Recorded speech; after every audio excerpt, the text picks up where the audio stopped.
Hi everyone, good morning. Welcome back to my channel Rimi expo. তোমরা কেমন আছো? আশা করছি তোমরা খুব ভালো আছো আর সুস্থ আছো। আমিও খুব ভালো আছি আর সুস্থ আছি।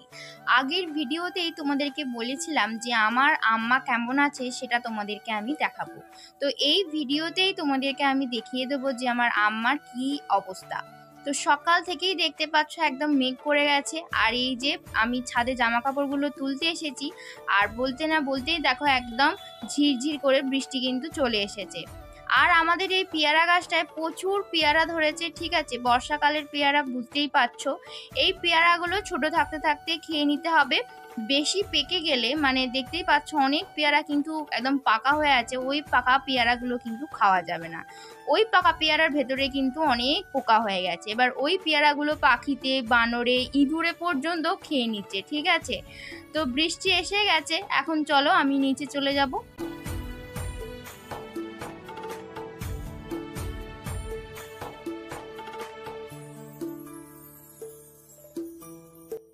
আজ হচ্ছে শনিবার। আমার কাকিমার শরীরটা খারাপ, তোমাদেরকে আগের ভিডিওতেই বলেছিলাম। তো কাকিমাকে নিয়ে ডাক্তার দেখাতে গেছে বাবা আর কাকা মিলে, আর মা দেখতে পাচ্ছ বাসন মাজছে। তো এখন দেখতেই পাচ্ছ একদম জোরে বৃষ্টি চলে এসেছে, আর এরপর মা এসে দেখো এখনো রান্না করছে। যেহেতু বাবা সকালবেলা দোকান যাওয়ার কোনো তাড়া ছিল না, তার জন্য আর কি বেলাতেই রান্নাটা বসিয়েছে। তো এখানে লাউ আর আলুটাকে সাঁতলে নিয়েছে, এবার মাছ দিয়ে এটাকে ঝোল করবে। আর বাইরের ওয়েদারটা তো দেখতেই পাচ্ছ, আগে যেহেতু বৃষ্টিটা হয়ে গেছে বেশ ওয়েদারটা কিন্তু ভালোই আছে, মানে একটু ঠান্ডা ঠান্ডা। তো এই রোদ এই বৃষ্টি এইভাবেই কিন্তু বর্ষাকালটা কাটছে। তো এরপর মা আবার ভাইদের রান্নাটা করে দেবে, কারণ কাকিমাদের আস্তে আস্তে একদম কিন্তু 2টো বেজে যাবে, তো তার জন্য। তো এখানে মা রান্নাটা করছে, আর আমি মিলোর সাথে এসেছি একটু মজা করতে, কারণ ওকে এই সময়টা না একদমই দেখা হচ্ছে না, কারণ আমার যেহেতু শরীরটা খারাপ, তো আমার পেছনে আর কি সবাই মিলে আছে। তো এখানে মিলোটা একটু মন খারাপ করেও আছে, তার জন্য ওর সাথে একটু খুনসুটি মজা করছিলাম। আর বাইরে দেখতেই পাচ্ছ কি পরিমাণে রোদটা উঠেছে, যেহেতু আগে বৃষ্টিটা হয়ে গেছে। তো এরপরে আমি ছাদ থেকে আর কি কয়েকটা পেয়ারা মা পেরে এনেছিল, তো সেইগুলোই মা এখন কেটে দিচ্ছে। দেখতেই পাচ্ছ একদম ছোট ছোট পেয়ারা, বেশ খেতে কিন্তু খুব টেস্টি। এর মধ্যে একটু বিট লবণ আর একটুখানি লঙ্কা গুঁড়ো, মানে পুরো দোকানের মতন করে খেলে না জাস্ট পুরো জমে যাবে একদম বেলাটা। আর এখন যা ফলের দাম বেড়েছে, শুধু ফল বলছি কেন, শাক সবজিরও যা দাম বেড়েছে, কিছুতে হাত দেওয়াই কিন্তু দেয়। শুধুমাত্র গাছের জিনিস বলে কিন্তু যখন তখন পেরে খাচ্ছি এবং সবাইকে খাওয়াচ্ছি। আর আগের ব্লগে তো তোমরা দেখেইছিলে যে আমার দিদি এসেছে, তার কারণ হচ্ছে আমার আম্মার শরীরটা একদমই খারাপ, সেই জন্য। তো দিদি ছিল 10 দিন, 10 দিনের পর আর কি ও চলে গেছে, যেহেতু ওর ডিউটি ওখানে আছে সেখানে তো যেতেই হবে। আর বুঝতেই পারছো আম্মার শরীরটা কিন্তু একদমই খারাপ, আম্মা নিজে হাতে খেতেই পারছে না, মা খাইয়ে দেয় আর কি আম্মাকে। আর তোমরা হয়তো ভাবতেই পারো যে আমি এই সময় কেন ভিডিও করে তোমাদেরকে দেখাচ্ছি। আসলে আমার আম্মা কিন্তু ভিডিও করতে খুবই ভালোবাসে, যখনই বললাম যে একটু এদিকে তাকাও, তখন কিন্তু দেখেছো মুখটা তুলে কিন্তু এদিকে তাকিয়েছে। এই ভিডিও ক্লিপটা আমার দিদি চলে যাওয়ার ঠিক 2 দিন পরের কিন্তু ভিডিও। আর এখন তো আম্মা একদমই কোনো কিছুই খেতে পাচ্ছে না, শুধুমাত্র লিকুইড ছাড়া, যেমন হরলিক্স খাচ্ছে, ডাবের জল খাচ্ছে, এমনি নর্মাল জল খাচ্ছে, তারপরে মৌসুমি লেবুর রস খাচ্ছে, এইগুলোই কিন্তু খাচ্ছে, আর তার সাথে তো ওষুধ চলছেই। তো এই ভিডিওটা আগের ক্লিপের, তো তার জন্যই ভাবলাম। আর এখন তো কোনো ভিডিও আমি করতেই পারছি না, তোমরা নিশ্চয়ই অবস্থাটা আমার বুঝতে পারছো। আর এর মধ্যেই একটা খুব ভালো ডিসিশন আমি নিয়েছি, খুব মানে বলতে পারো একটা সুখবরও আছে, বাট এই ভিডিওতে আমি সেই সুখবরটা দেব না। আরও 2 দিন যাক, আমি তারপর তোমাদেরকে সবটা বলবো। এখন হয়তো কিছুটা কিছুটা তোমাদেরকে দেখাবো, বাট মুখে কিন্তু কিচ্ছু বলবো না। তো এরপরে দেখতেই পাচ্ছ আমার আম্মাকে খাওয়ানো হয়ে যাওয়ার পর এখন ভাইদের আর কি রান্নাটা করে দিচ্ছে। আর আজকে আম্মা কিন্তু খুব দেরিতেই আর কি ঘুম থেকে উঠেছে, মানে ওই বেলা 11টা নাগাদ করে, অনেকক্ষণ ডেকে ডেকে ডেকে ডেকে তারপর উঠেছে। তো এখন মা ওদেরও মাছের আর কি ঝোল করে দিচ্ছে, লাউ আলু এই সমস্ত কিছু দিয়ে। তো খাওয়া দাওয়া করে একদম দেখা করছি দুপুরবেলা। তো একদম আমাদের খাওয়া দাওয়া হয়ে গেছে আর আমরা ঠিক বেরিয়ে পড়েছি 2:15 নাগাদ মতন করে।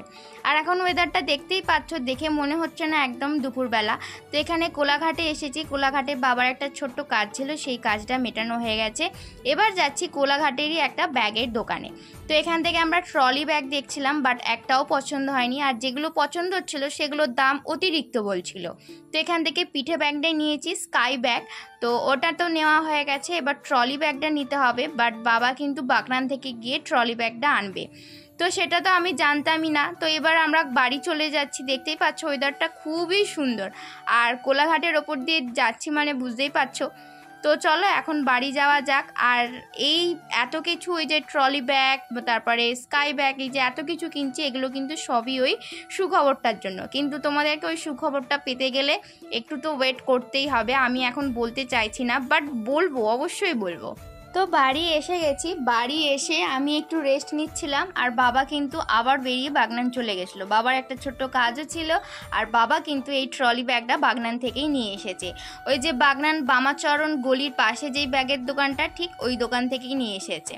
একদম ভালো কোম্পানির ছিল, আর এইটা খুব শক্তপোক্ত ছিল, খুব সুন্দর দেখতে। এখানে দেখতে পাচ্ছ লকারের সিস্টেম করা আছে, আর খুবই ভালো আর কি।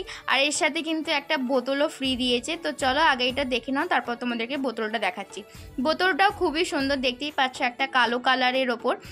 বেশ ভালোই হলো আর কি, আমার একটা বোতলও দরকার ছিল। ট্রলি, বোতল, ব্যাগ এইগুলো তো হয়ে গেল, কিন্তু আরও তো অনেক টুকিটাকি জিনিস আছে, সেগুলোও কিনতে হবে। তো এখনও অনেক জামা কাপড় আছে, সেগুলোও কিনতে হবে, বাট এইগুলো এখন কিনছি না, এগুলো আরও কয়েকটা দিন পরেই আর কি কিনছি। তো দেখতেই পাচ্ছ স্কাই ব্যাগটা আর ট্রলিটা কেমন হয়েছে অবশ্যই তোমরা কমেন্টে জানিও। দুটোই আর কি একই কালারের মধ্যেই আর কি হয়ে গেছে। তো এখানে তারপরে দেখো সন্ধ্যেবেলা মা এখন দুধ জাল দিচ্ছে, আর সেটাকে আমি একটু নেড়ে দিচ্ছিলাম, কারণ মা আছে আমার কাছে। আর বাইরে হয়ে গেছে সন্ধে, তো মা এখন এই দুধ দিয়ে আর কি দই পাতবে। প্রতিদিনই এখন আমাদের বাড়িতে মানে দইটা আর কি ঘরেই পাতা হয়। আগে তো মানে কেনা হতো, বাট এই গরমকালটাতে কিন্তু দই ঘরেতেই পাতা হয়। ছাদেতে এসেছি, এসেই দেখছি পেয়ারা গাছে ইঁদুর বসে পেয়ারা খাচ্ছে টুকটুক করে। আমি বললাম না তখন যে আমাদের মানে ফল টল সব একদম এরাই খেয়ে নেয়। দেখতে পাচ্ছ কি সুন্দর আমাকে দেখছে আর যাচ্ছে আর পেয়ারা খাচ্ছে। তো যাই হোক, আমার আম্মার তো শরীরটা খুবই অসুস্থ। তোমরা সবাই একটু প্রে করো যাতে আমার আম্মা কিন্তু আবার আগের মতন সুস্থ হয়ে যায়। তো তোমরা সবাই ভালো থেকো, সুস্থ থেকো, সাবধানে থেকো। এই ব্লগটা কেমন লাগলো অবশ্যই কিন্তু কমেন্টে জানিও। ভালো লাগলে একটা লাইক করে দিও, চ্যানেলে নতুন থাকলে অবশ্যই সাবস্ক্রাইব করে পাশে থেকো। সবাই ভালো থেকো, বাই সকলকে।